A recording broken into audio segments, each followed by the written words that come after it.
கர்த்தருக்கு ஸ்தோத்திரம். அனைவருக்கும் இனிய புத்தாண்டு நல்வாழ்த்துக்கள்.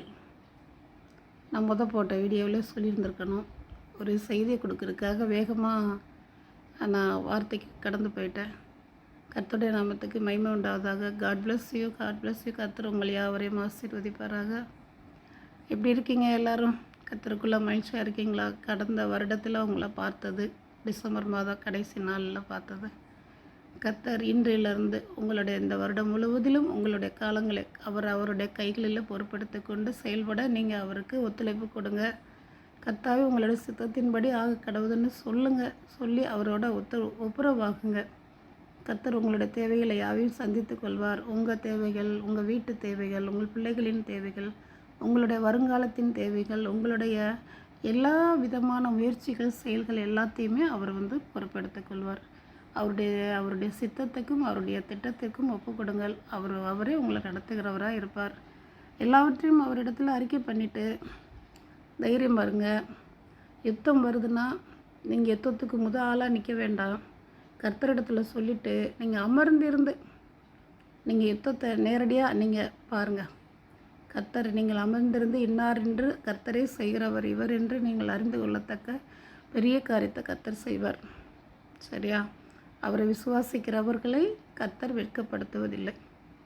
அவரை விட்டு விலகாது நாம் இருப்போமானால் கர்த்தர் அனுதினமும் நம்மளோடு இணைகிறவராக இருப்பார். படித்தவன், படிக்காதவன், பேத, ஞானி இப்படின்னு சொல்லி பாகுபாடெல்லாம் அவருக்கு கிடையாது. வானத்து பறவைகளை பாருங்கள், காட்டு விலங்குகளை பாருங்கள், சமுத்திரத்தில் வாழும் உயிரினங்களை பாருங்கள். அதையெல்லாம் போஷிக்கிறது யார்? அவங்களுக்குள்ள தலைவர்கள் இருக்காங்களா? எல்லா பறவைகளுக்கும் ஒரு தலைவன், பெற்றோர் அப்படின்னு இருக்காங்களா? பெற்றோர் இருக்காங்க, அவங்களுக்கு பொறுப்பு தலைப்புன்னு யாராவது இருக்காங்களா? இல்லை. காட்டு விலங்குகளை பாருங்கள், அவங்களுக்கு ஒரு தலைவர் இருக்காங்களா? இல்லை. சமுத்திரத்தில் வாழ உயிரினங்களை பாருங்கள், அவங்களுக்கு ஒரு தலைவர் இருக்காங்களா? இல்லை. ஆனால் நமக்கு தலைவர் இருக்காங்களா? அரசியலில் பண்ணுறவங்க தான் தலைவர்கள் இருக்காங்க. ஆனால் நம்மளை மனிதர்களாக படைத்த தேவன், விலங்குகளை உண்டாக்கின தேவன் எல்லாருக்குமான ஒரு மேலான தலையாக இருக்கிறார். அவர் எல்லாவற்றையும் எல்லாவற்றாலும் நிரப்புகிறவருடைய சரீரத்துக்கு சபையாகியவராய் அவர் தலைவராக இருக்கிறார்.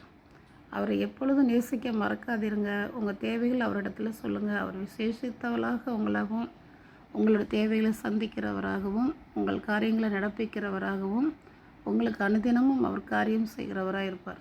யுத்தத்தில் வல்லவர், பார்த்துக்கொள்வார். எவ்வித பிரச்சனையுமின்றி சமாதானத்தோடு உங்களை காத்துக்கொள்வார். கர்த்தர் நாமத்துக்கு மகிமை உண்டாதாக. ஆமென்.